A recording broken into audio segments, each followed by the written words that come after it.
hey, your life was out of control. So you try to control.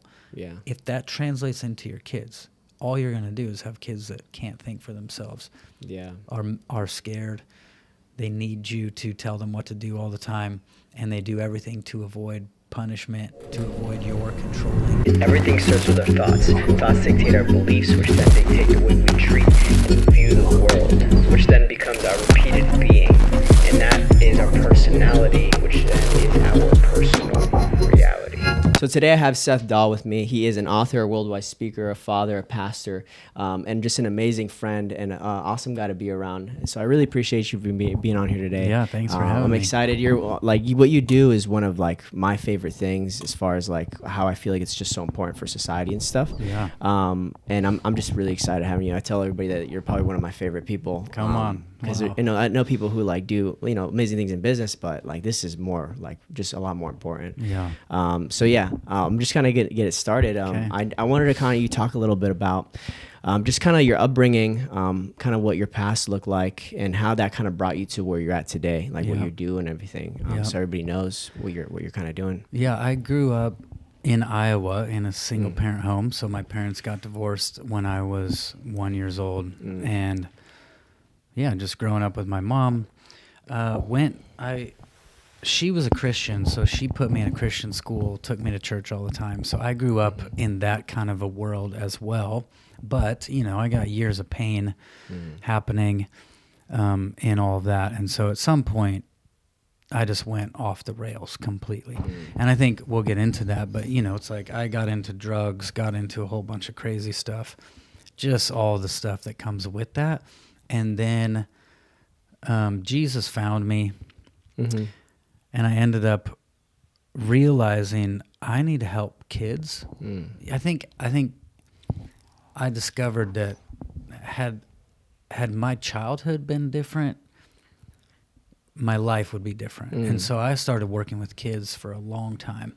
Wow. And then started to realize, wow, I worked with kids in the church, so I did a lot of stuff in churches, but realizing like, wow, if this doesn't actually get into the home, if the family doesn't change, then are we really making the impact that we could? That's kind of the journey. It started with my own pain, my own wounding, and then all the stuff that came with it back into, well, what am I going to do about this now? Yeah. Wow. That's crazy. Let's talk a little bit about that. What do you feel like was like, at least for you in your home, that kind of caused you all this pain, that kind of made you go down that path? I think not having a dad in the home was pretty, you just kind of feel like you're on your own. Yeah. You're by yourself. Yeah. Mom is there, but so I think that was a huge deal. I think also, growing up in the Christian world, it was quite religious. Yeah. A lot of I feel times. that. And so, you just had like perform. Yeah. But Yeah. you're also performing for acceptance. You're performing for love. You're performing to try to find, try to meet the need that's already not there. Yeah. And so eventually it just becomes a bad cycle. And Yeah. I think that's it. At some point I was like, man, I need something else. I don't Yeah, know. yeah. None of it was logical. It was more like, how'd I get into drugs? I was curious, but I was also hurting, and they felt really good. So Yeah. And I remember you saying that, so you started smoking cigarettes at the age of 10. And then from there, that kind of just like became a slippery slope for you. Yeah. And then you started doing drugs and then selling them. Yeah. How did you kind of get in that? Like, what was it? Like, was it your environment? Was it because you were in pain and kind of vulnerable? What was that like? Well, I mean, I think it sounds really cliche, but a lot of it was the music I was listening to. Like, I literally remember going to a friend. He went to a public school. I went to a Christian school. I went to him and I said, bro, we are listening to like Snoop Dogg, Dr. back when they first came out, right? Yeah. We're listening to these guys, NWA, Eminem. Well, this was before Eminem. And we're like, I said, they're all talking about smoking weed, and we've never tried it. Why don't we try this? And he's like, bro, what? Huh? I'm like, let's try this. Yeah. And so he figured out how to get us some, because I went to the Christian school. He gets us some weed. So some of it was like, I think the music was affecting me. Yeah. I know that. I mean, the words I'm hearing, the things I'm repeating and saying over myself are becoming what I want to try. I'm becoming more and more curious. Like, what is this? Why do people love this? What's the big deal? And then I try it, and I'm like, oh, all right, here we go. Yeah. Now we're doing this. So, you know, first time I smoked weed, though, I got caught at school and expelled. At your Christian school? At my Christian school. Man. So my dad's like, hey, you either get straight A's in homeschool and get a job, or you're going to military school. I was like, well, I don't want that. Yeah. I was too scared, right? I know you're in the military, so I'm like, kind of wish sometimes I would have, but but I was so scared that I'm like, I'm just going to homeschool and do this and get a job. And so that's what I did. I tried to get back performing better. Yeah. And then at 21, you know, we'd been smoking weed the whole time since then, basically. But at 21 years old, our guy we got weed from's like, I don't have any, but I can get you some coke. So we got coke. My friend, the way he introduced it, he's like, bro, we can get way more high and make way more money than we are right now. I'm like, all right, let's try it. So we snorted all this coke, and that was it. From then on, I was totally a coke snorter. You're hooked. I just wanted to snort coke. That's all I wanted to do. And then after a little while, our guy that was getting us coke's like, no coke, I've only got meth. So now we're trying meth, because then my friend's like, bro, we can make more money and get more high, because this lasts longer. So like, all right, so now we're snorting meth, and then ecstasy shows up, acid shows up, and ecstasy was kind of like, everyone's scared. You know, it hadn't even come to Iowa really then. It was brand new. And so we're like, all we know is it's supposed to eat Swiss cheese holes in your head, in your brain. Yeah, I heard that. So we're like, this is not good, but we want to try it. I snorted one pill of ecstasy, and that was it. Oh, wow. So for probably a year straight, that's all I did was ecstasy, mixing it with coke, all of this. So it started with the music, the words, the thoughts going on in my head, being curious, and then, oh, we can get more high and make more money. We can get more high and make more money. Oh, we can, let's try this. And it just became this horrible downward spiral. Till I'm just messing with everything.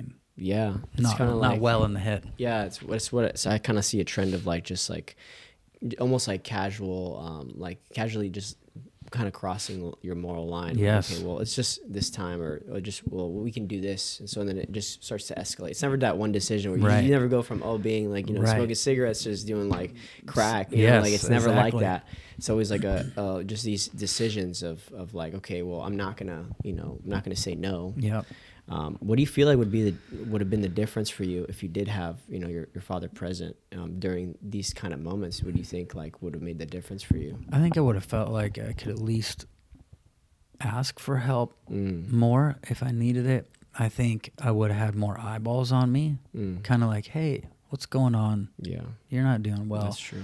I think I would have felt more loved. In some sense, all of this comes down to like, I'm trying to be loved and accepted. I'm trying to figure out how to feel good about me. And so I think, there would have been a deeper sense of I'm loved, I'm watched out for, I'm cared for, and I have someone in my corner that I can ask for help. And I kind of think that's a huge part. Otherwise, it's like you're all alone. That's true. Sort of. That's true. And that's probably why you were like kind of leaning towards doing these things with your friends, because that's probably where you found that, or at least you thought you found it. Yeah, because that's what it's a trend with a lot of like people that I grew up with, is they find that like sense of acceptance and like love from either gangs or a group of people that don't necessarily have the best intention for them, but because that's where they find it, they do whatever it is, they go down, they do whatever it takes to keep that love and that actual attention, or so whatever it is that they're trying to fill. Yes. And that's a big thing. And I kind of want to talk a little bit about it, is, in the issue within at least America of fatherlessness. Yeah. What is that? What do you feel like that, how that impacts our life and our society? I think it's huge. There's that school. I don't remember where it's at right now. There's a school that they were having all these fights break out. This is recent, like within the last few months. Yeah. And all these dads were like, we're just going to go hang out at school. So they just go to the school, hang out. They're telling dad jokes. They're messing with kids. They're like, get in class, just messing with them, kind of, but they're present. And just their presence stopped all the fights. It transformed the whole school. Yeah. And so I think there's that. I think it would dramatically change our country if there was dads present. And I think there's a lot of factors working against that, you know? Yeah. We got the TV's not trying to promote dads. True. Yeah.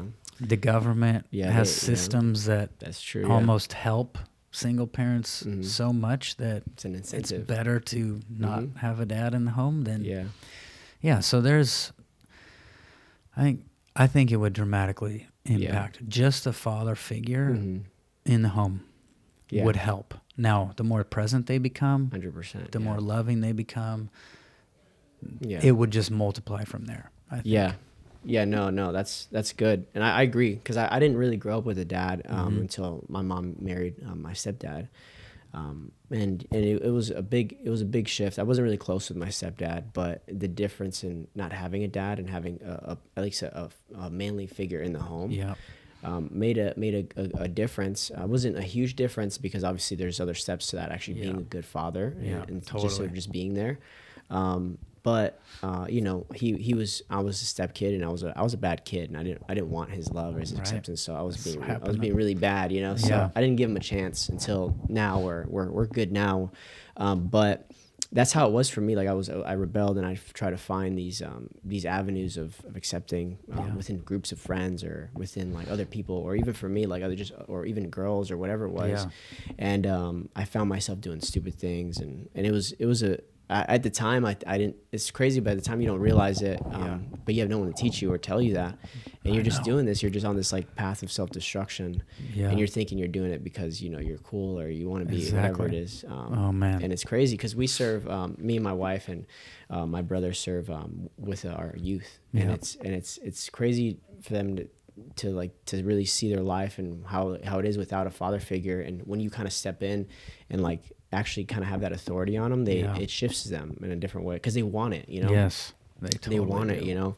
And that's kind of one of the questions I wanted to go into is like, why, like as a kid, like why do we need to have a father figure? Like, why is it important for us to have an authority figure over us? Because, you know, a lot of people, you know, I knew a lot of kids who grew up with parents, but, you know, their parents weren't really present. And they're just kind of out and about doing whatever. So it's not just having them here, but it's like, why do they need to be, you know, like actually have, you know, some type of authority over you in a healthy way? I think that's really important, because it does. If you have healthy authority, it gives you a healthy perspective of authority. So, you know, a lot of people right now in the world, they didn't have any of that. So when they think about a boss, when they think about a government leader, when they think about somebody who's in authority, they usually don't like it. They usually don't want it. They want it, and that's because they have probably just an unhealthy perspective of what authority is. Whereas in the home, if there's a healthy authority there, you learn like, actually, this is good. You know, I can operate in stuff that I couldn't operate in before. You know, it's like I can take my kids out there and go, guys, come on, I'm gonna show you how to. Like just this morning, my kid is working on. He unscrewed all this stuff and he can't get it back together. I'm like, here, let me show you. You know, I'm teaching him lefty loosey, righty tighty. I'm showing him, oh, you stripped the screws here, and I'm getting it in and putting it together. I'm like, oh, he's operating in something that he can't figure out on his own. Why? Because he's under my authority. He's under my wisdom. He's under my experience. He's under my years. And so I think there's that. It allows people to move beyond where they are. Where they, you know, it's like my 5-year-old now. Okay, you just learned how to put this thing back together. Even though you've stripped it, even though you've totally taken it apart. Now I'm showing you how to do this. And so I think that's a huge part of it. I think also the discipline element. So you have the side where you get to step into greater things. You know, another example would be my kids fly with me somewhere. Like, hey, guess what? We get to go into the lounge. Why?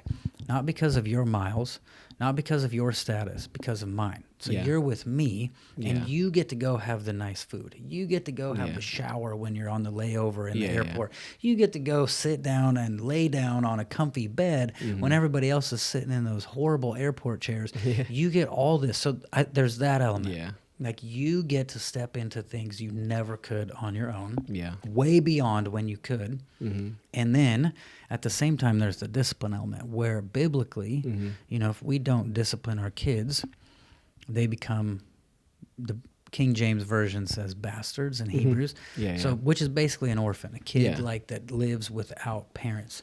So I Yeah. think you get that That's true. element as well, where it's Yeah. like you learn where the boundaries are, where they're not. You know, it's like, It's true. my little guy, he loves to punch me. So he's always punching me in the stomach. And we're always wrestling and we're always messing around. But this is where he learns, hey, that's not where you punch. Yeah, yeah. Ouch, that Yeah. hurt, Daddy. Yeah. You don't punch there. You punch here. You punch here, not down there, Yeah, right? yeah. So, or you don't punch that hard when Yeah. we're just playing. True. So you learn these boundaries, and that's just one example. But you also learn, like, hey, when you talk to people like that, I'm going to have you sit down over here until you're ready to talk like this, and let's work this out. We're not going to yell and scream. We're not going to attack. We're not going to just punch. We're actually going to work this out, because this doesn't solve the problem. This creates more problems. Let's actually take a break, breathe, and then discuss this and Yeah, figure yeah. out what's going on here so you guys can work this out. Let's forgive each other if we need to. Come on, Yeah. but that's discipline. That's like, Yeah. Yeah. no, you don't just get to be wild and crazy and Yeah. off the rails. And I think that provides a safety where kids are like, oh, someone is actually going, hey, no, stop. Yeah. You don't get to do that. True. Yeah. Here, let's show you how to do this. And then you actually get better and better at Yeah. doing this, rather than, you know, kids that have no parents, kids that struggle with this stuff. It's like, man, they're out in society like, oh, we're mad. Let's throw rocks through the windows. Well, Yeah. let's just go steal stuff. Oh, we're trying to pay you back for what? Yeah. Like, wait, you have no self-discipline at all. You don't know where the boundaries are at all. There was never a dad there to go, you don't get to do that. Yeah. Or you're going to have a little time out. You're going to Yeah, sit down. literally. Like, you don't get to do that. So I think you get to go into things way sooner, Yeah. way faster. Maybe you would never even get there. You get to step into stuff way beyond your years, but you also get prevented Yeah. from stepping into things you shouldn't. You get to step into things that are awesome, Yeah.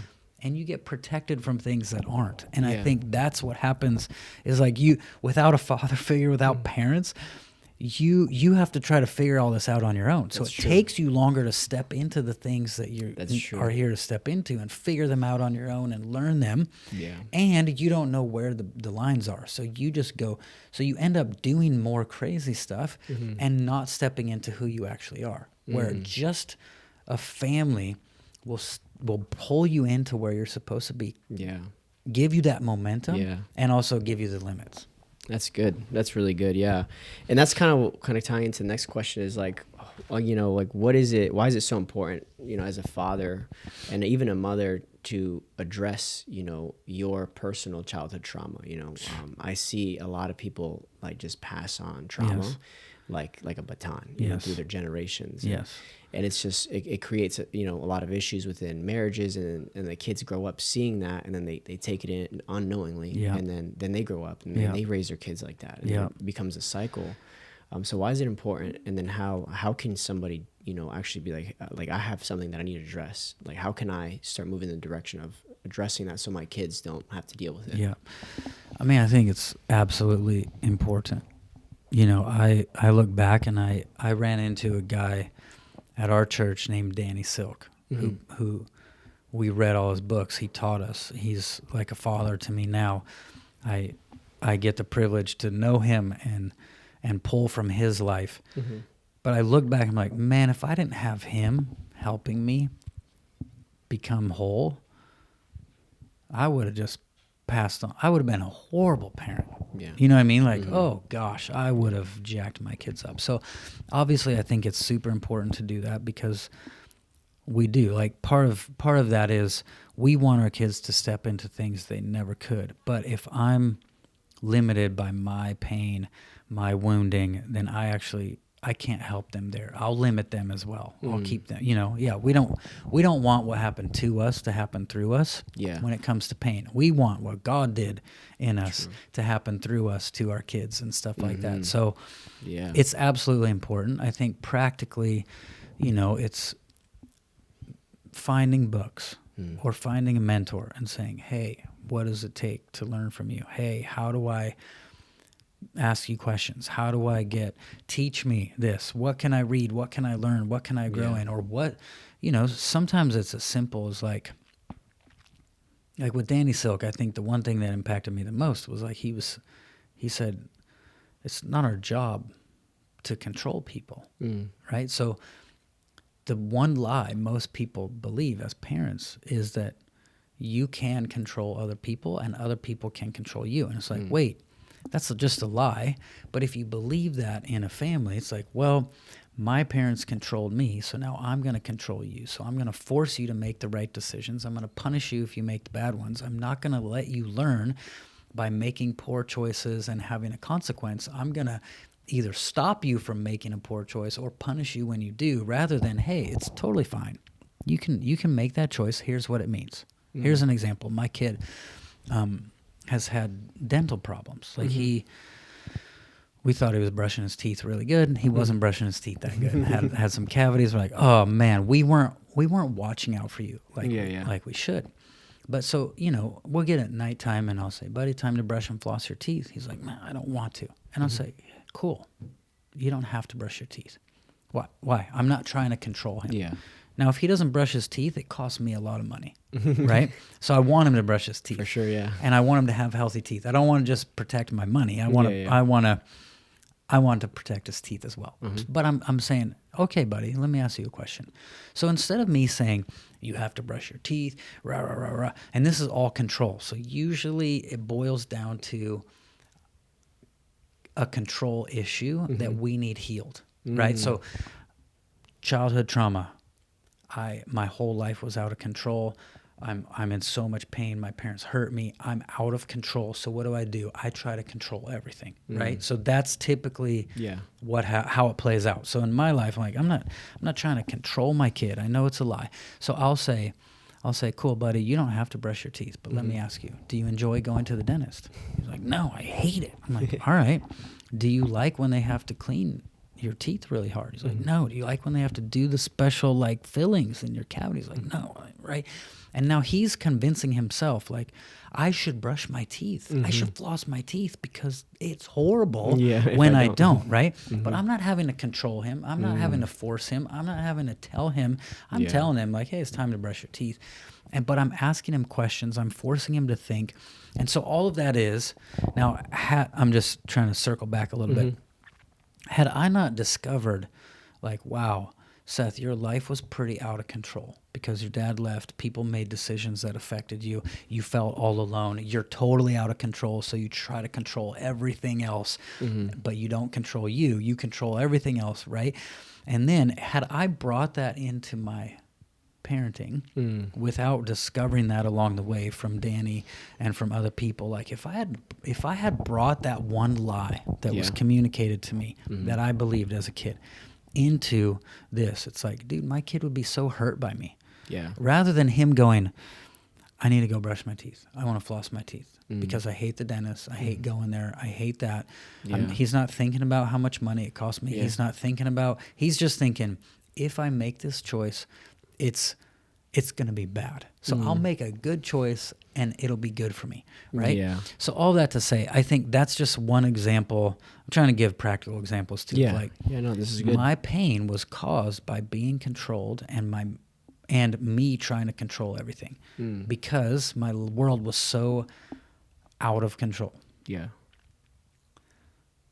Getting free from that means I'm not controlling my kids. I'm not passing that trauma down. I'm not doing his thinking for him. I'm not forcing him to do stuff. I'm challenging where he's at so he can step into it on his own and go, I'm going to brush my teeth. But I'm not. Hopefully that makes sense. I think it does. It's super important to get our stuff healed because otherwise we just pass it on. One of the things to get healed is that whole Is your life out of control? Are you trying to control everything? Are you trying to control your kids? It's totally a lie. You can, and in our context with God, with what we believe, it's like, the Holy Spirit gives us the fruit of self-control. Yeah. So if I feel out of control and like God's controlling me, everyone's controlling me, everyone's decisions affect me and control me, and I got no say in any of this, I'm totally out of control. If I translate that into my kids, I'm violating what the Holy Spirit wants to do in their life, because he's not trying to give them parent control. He's trying to give them self-control. He's not giving me society control, past wounding control, letting your past wounds control you and decide how you live. He's trying to set me free so I can control myself and then help me raise kids that control themselves. And so practically, I think, find people who have healed from their stuff. Danny Silk for me is a great example. Horrible childhood, years of pain, and gets out of it and has healthy ministry, healthy family. I know his kids, I know his wife. I'm like, oh, you're actually someone I want to be like. Yeah. And I know where you came from. How'd you get there? You went from here to there. How'd you get there? Do you have a book I can read? So that's where I'm like, do you have a podcast? Let me just absorb as much as I can. Let me try to get to know you. Let me see what I can learn, and then move into that. But for me, he was a huge factor in that. Yeah. And that was a huge part of it was, hey, your life was out of control. So you tried to control. Yeah. If that translates into your kids, all you're going to do is have kids that can't think for themselves. Yeah. Are scared. They need you to tell them what to do all the time, and they do everything to avoid punishment, to avoid your controlling. Yeah. So it's not a good way to live, too. No. So It's true. throwing that in there a little bit, I think those are some ways to get some help in that area. That helps a lot. And I know, like, especially, if you weren't to do that, you're robbing your kid of the opportunity to learn self-control. Yeah. And then they grow up, and then they're an adult in society, and they don't have that self-control. Yes, for sure. So, and there's one thing I heard you say at an event once. You were talking about the difference between living in love and fear. There's two options, and it's one or the other. Can you talk about that a little bit? Yeah. That's, the Bible says perfect love casts out fear, and fear involves punishment. So a lot of times as parents, we don't realize where we're actually operating in fear. I was totally just thinking about this morning. Like, if I'm in a grocery store with my kids and they're being super loud and crazy, pulling stuff off the shelves, crying, throwing themselves on the floor because they want some candy or something, right?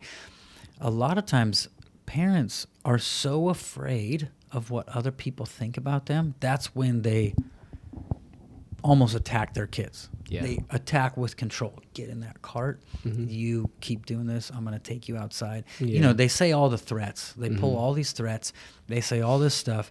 They scare their kids. So now they're making their kids afraid of them because they're afraid of what other people think of them. Right? So that's just one way it plays out. Now, if we look anywhere, you can go, oh yeah, I did that because I was afraid. Like, usually if I get angry, it's because I was afraid of something. My boys are fighting. I get angry. I'm like, oh, hey, Dad was afraid. You go all the way down to the core, and you're like, oh, I'm afraid my boys aren't going to like each other. I'm afraid my boys are going to grow up and not want to be friends, even though they're brothers. Like, oh, I'm afraid this behavior is not good for them and their relationship. So what am I doing now? I'm stepping in with anger, trying to control them and all that. So I think fear, we have to look at, like, I'm doing this in the grocery store, controlling them, forcing them to get in the cart, forcing them to be quiet, threatening them with all the threats because I'm afraid. So I'm using fear on them rather than going, you know what? Hey, I'm not going to I don't care what other people think. Whatever. They're all strangers anyway. So I don't really care what they think. I love you. I want what's best for you. So you know what? I'll let you scream on the floor for a second. And then I'll say, hey, I don't actually give candy to kids who scream at me for it. So if you want a chance to get your candy back, I'd love to give you that chance. You can get in the cart. You can be quiet. You can stop grabbing stuff off the shelves. If you do that, then we can talk about whether I'm going to let you have that or not. Right now it's a no because you're yelling at me. I don't give stuff. Do you like to give stuff to people who yell at you? No. Do you like to give stuff to people who try to force you? No. Cool. So I'll let you have your tantrum. I'll let you calm down. Then I'll have a conversation about it, get you in the cart, and I'll present what was taken away. You got to know. No, you can't have the candy. I'll present it as you can get it back, but here's what I need in order to do that. So all that to say, now what am I doing? I'm operating in love. Yeah. I love you. I want what's best for you. Not I'm afraid of what they think, so I'm going to make you afraid of me so that you behave. And I threatened you all over the place to get it. No. Yeah. I'm going to let you do this. I just have a consequence ready for you so that I can operate in love. Hopefully that's a practical enough example where sometimes we don't even realize, like, wow, what I just did there was because of fear. Yeah. It wasn't love. It was fear. Versus, oh, I let you scream because I don't really care what they think. I'm not afraid of them. I'm not afraid to be embarrassed. I'm not afraid of what they're going to think.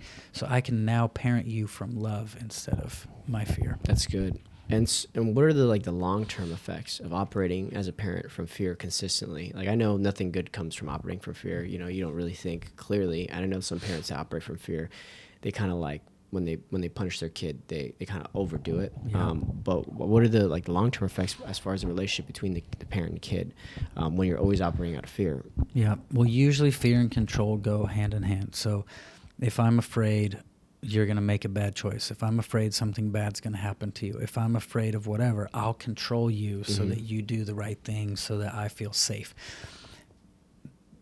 Usually those kids grow up and they don't want their parents to influence them, right? So I think long term, what do I want? I want my daughter when she's 17 to call me up and go, hey, Dad, there's this guy I kind of like.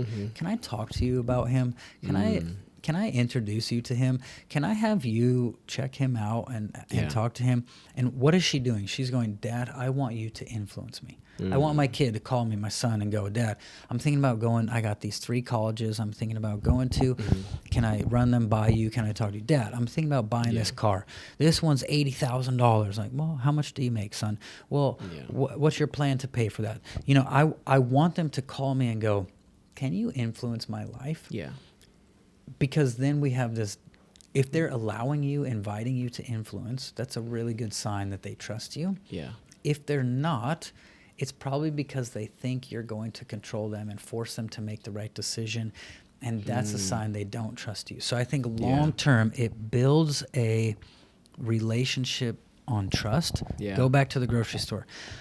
When I'm out of control, my dad's going to stay in control. My mom's going to stay in control. We're going to have a conversation. They're going to help me get out of this. Yeah. I'm going to sit back down. I got my candy because I changed what I was doing, and I decided to do that.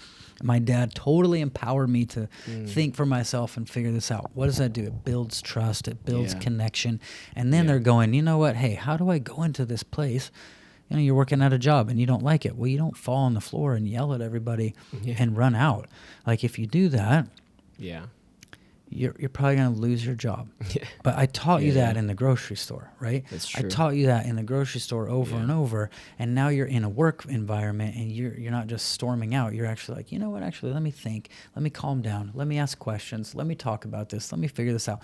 So I think you're preparing them for a healthy adulthood, but you're also establishing a relationship that they trust you and they want you to speak into their life because they don't think you're going to force them and control them. You know, I don't want my kids to go, I can't call Dad because he's just going to tell me what to do. I know what he's already going to say. I'm not even going to call him. I'm just going to do what I want to do anyway because I know what he's, right? Like, oh, that all comes from the grocery store moments where we build a relationship built on trust. Not, that's true, you know, it's love and trust, not fear and distrust. That's true. And I remember one time at our event, you said that, you know, as babies, we cry and yell for things when we're hungry or when we're upset. And then toddlers, we do the same.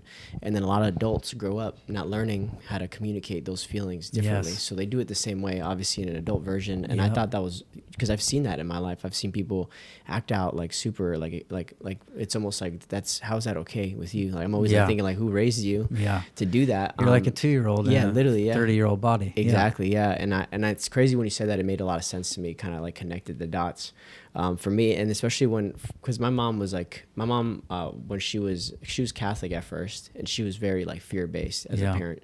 But then when she found Jesus, she like changed. Like she was fully operating out of love.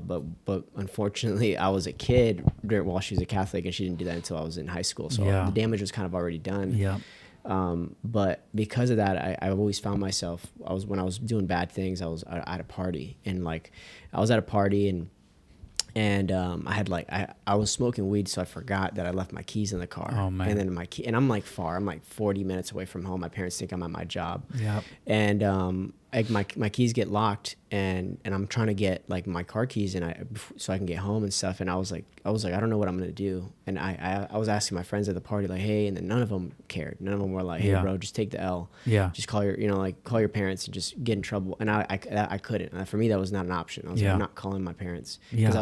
I was afraid. Yeah. That they were they were not gonna like really. I knew that I was gonna get out of the situation, but they weren't gonna act well, or like Yeah. they weren't gonna be okay with it. Yeah. And I was afraid that I was gonna be punished, like just in an Totally. extreme level. So I didn't have that trust with my parents, and that's Yeah. something I've always wanted with my kids. I want my kid to know that if he's at a party and people are drinking and something happens, that he can call me. And be Yeah. like, yeah, my dad's gonna Yeah. like, help me out. Yeah, I may not agree with your choice. Yeah, But I'm exactly. here for you. I'm gonna help you. Yeah. Exactly. And then because they trust you to call you, then whenever you talk about it, you're like, hey, this is why you shouldn't be doing this. And then Yeah. now they're like you were saying. Yeah, they're and now open. he's going. You're like, well, drinking and smoking weed at a party, not paying attention to my keys. Yeah. Not a good plan. Exactly, But yeah. you're convincing yourself. Exactly, The yeah. lecture. You're lecturing yourself, Yeah. teaching yourself, rather than Yeah. them Yeah, having exactly. to force you. Exactly, yeah.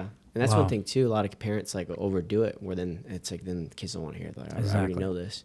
But yeah, no, that's a big thing that I've noticed, and that's something I've always wanted with my kids. Whenever I decide to have kids, Yeah.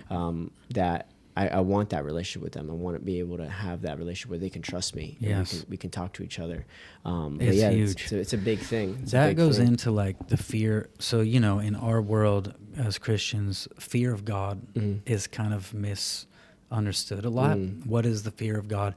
A lot of people think the fear of God is if I sin, I'm afraid God's going to hurt me. Or if I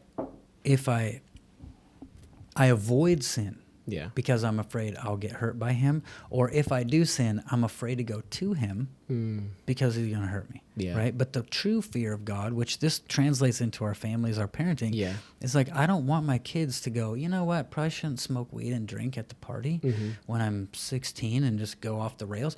I probably shouldn't do that. I don't want them to Yeah. think my dad's going to hurt me if I call him. I Yeah. want them to think I'm going to hurt my dad. So It's a different perspective. and my yeah. dad's going to help me. Yeah. I'm afraid to go. I'm afraid to stay away from him, not afraid to go to. In your context, Yeah. you were afraid to go to them Yeah. because of what might happen, right? Yeah. I don't want them afraid to come to me. I want them afraid to stay away. Yeah, I want them to be at the party going, no one else is going to help me. Yeah. I'm afraid not to call my parents. I need to call my parents because Yeah. they're going to be there for me. They're going to talk me through this. They're going to help Yeah. me figure this out. They'll even drive over here and get me if they need to. Yeah. That's fear. That's the real fear that we want. I Yeah. want them afraid to stay away from me, not afraid to come to me. That's good. That's really good. Yeah. And that's kind of like going into the next thing of like, how do you discipline your kids? So they're still being brought up well, Yeah. but without, Yeah. being operating out of fear. I remember you talking about there's a difference between discipline and punishment. Yeah. Can you talk about that a little bit? Yep, totally. So for one example that we use a lot, we use it all the time, is the no fun chair. So the boys will be yelling at each other. I'm like, hey guys, grab a seat in the no fun chair. And then I'll say, as soon as you're ready to talk like this and work this out, you can come out. So the other element, a punishment version of that's discipline. I'm actually interrupting what you're doing. I'm setting a boundary. You don't get to just scream at each other and punch each other. I'm setting a boundary. I'm giving you a chance to calm down, but I'm also letting it be that when you actually repent and change, when you change what you're thinking to change what you're doing, Yeah. you're welcome to come out whenever you want, whether it's 10 seconds, 10 minutes, 20 minutes. A punishment version of that would be, hey, you're yelling at your brother, go sit in the chair for 20 minutes. Well, what if you change after 1 minute? Right? You're like, okay, you know what? I'm calm. I'm good. I want to talk through this. I was mad at you because you hurt me, because you took my toy. I want to talk through it. I'm ready to change. And Dad's like, you still got 19 minutes. Get back in the chair. And now you're sitting there for 10 more minutes. You're like, dude, I'm so ready to change. Dad's like, no, you still got 9 minutes. Get back in the chair, right? So I'm forcing you, no matter when you're ready to change, I'm not allowing you to change. I'm making you pay the time. It's similar in the school, in the classroom. You talk in class, you get in trouble, all the kids go to recess, you're like, I will not talk in class. I will not talk in class, right? You know, if you're ready to change after you wrote that 5 times, the teacher's not going to let you change. You still have to write 195 more times or whatever. Like, you got 200 times to write that. Keep writing.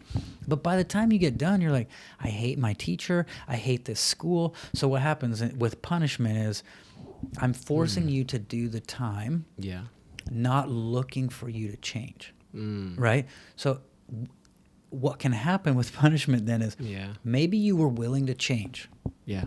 10 minutes ago, but I wouldn't let you act on that because I'm punishing you for what you did.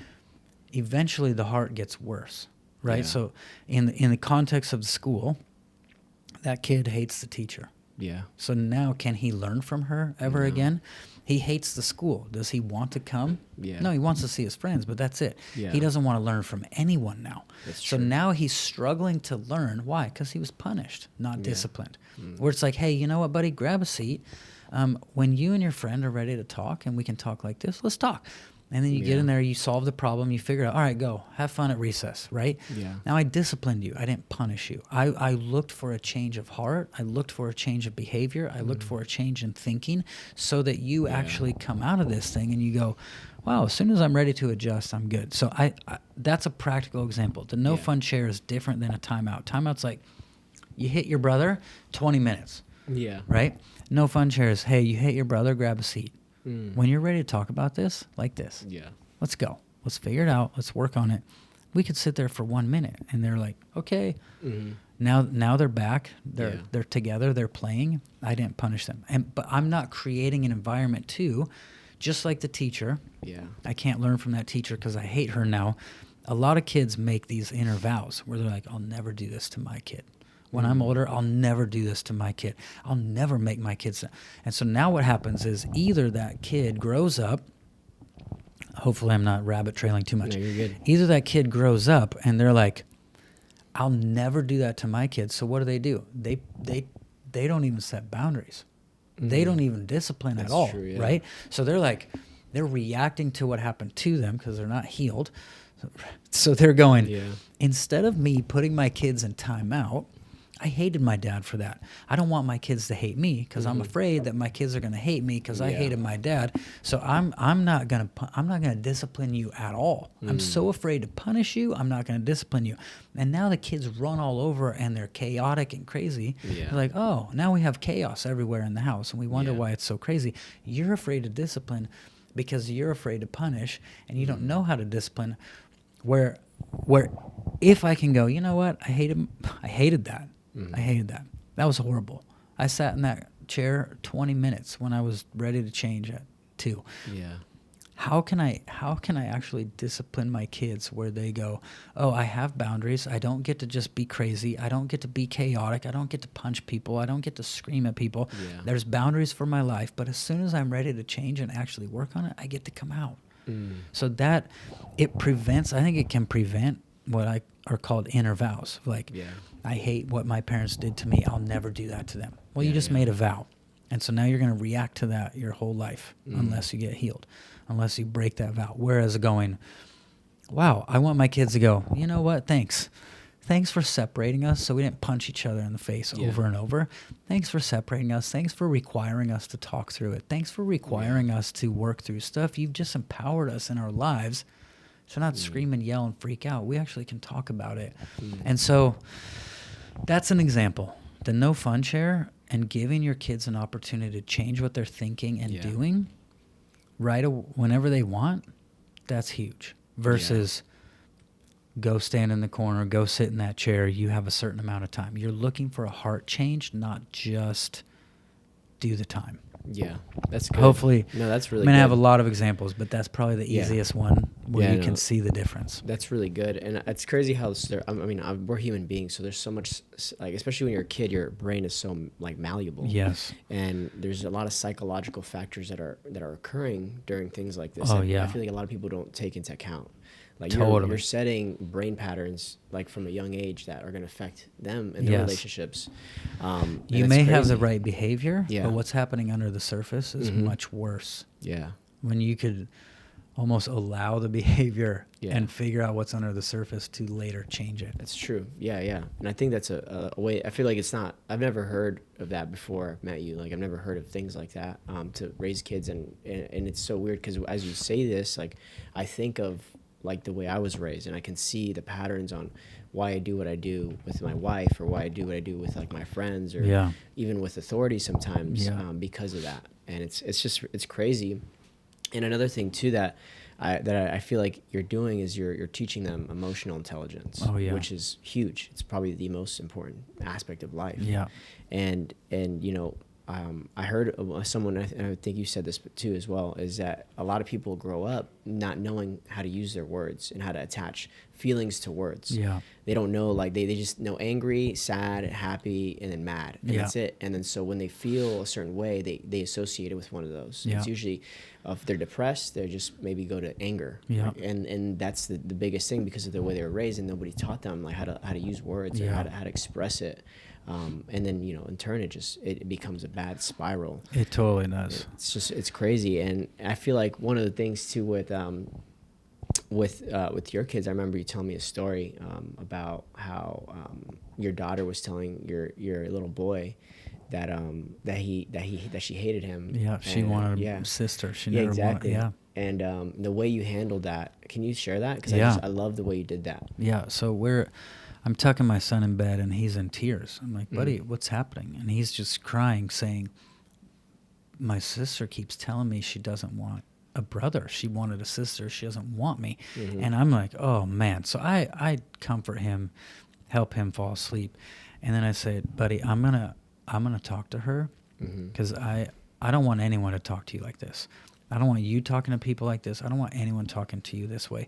I'm going to go talk to her just so you know. So I let him know I'm going to take care of this. Mm-hmm. So I go to her and I said, hey, your brother's crying. And she's like, why? What's happening? Mm-hmm. I said, well, he's heard that you have said you never wanted a brother. You don't want him. And when I said it, it wasn't on purpose. It's not like I planned this out. This was not planned whatsoever. I start crying. And she's like, Daddy, what's happening? Daddy, why are you crying? I said, babe, it hurts me. Yeah. This hurts that you've said this, and now your words are getting into his heart, and he's falling asleep crying because of what you said. I said, babe, I would never let anyone talk to you this way.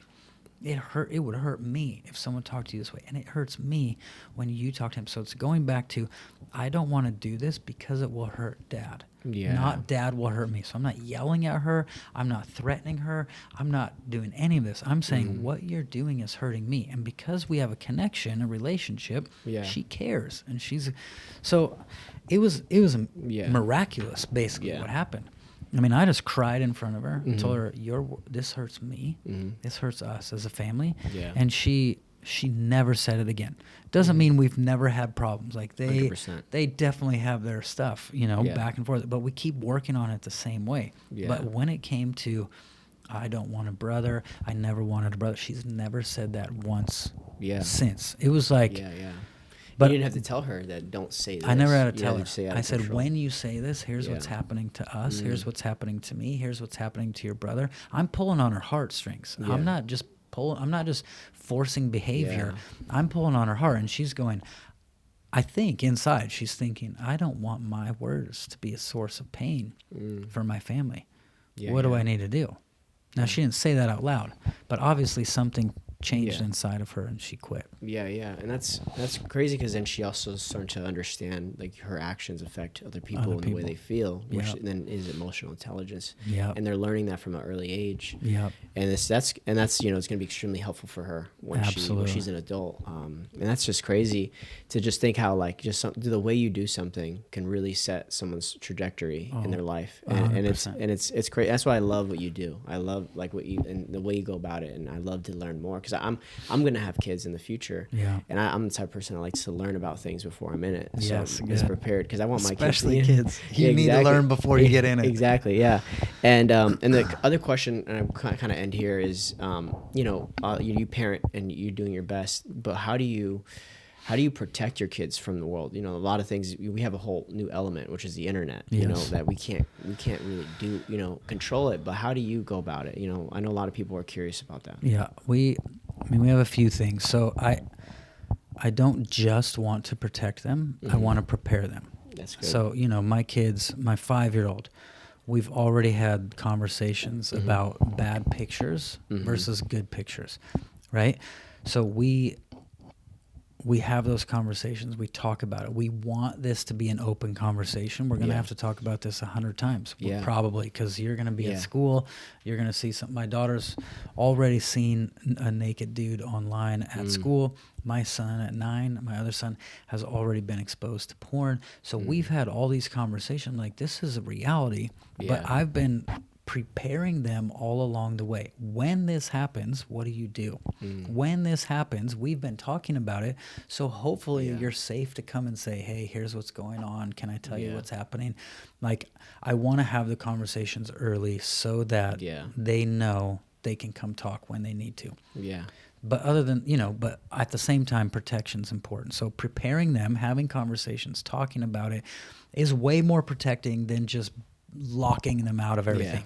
And at the same time, our kids, the phones that they have don't have an app store. It's called a Wise phone instead of a smartphone. Doesn't have an app store, doesn't have games. It can do phone calls, it can take pictures, it can send texts.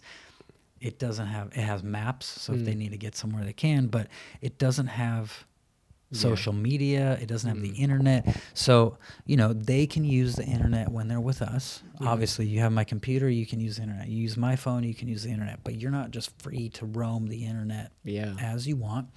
And we've prepared you as well for when you run into that stuff. So that's true. We kind of take both approaches. Like, how do we set you up for success so you're not being exposed to things? I mean, I'm heartbroken. My son at 9 was already seeing this. Yeah. Like, this is not good. But we're having conversations about it. We've already had them. Yeah. So I'm like, how do I set them up so they're not being exposed to this stuff way before they're ready? Yeah.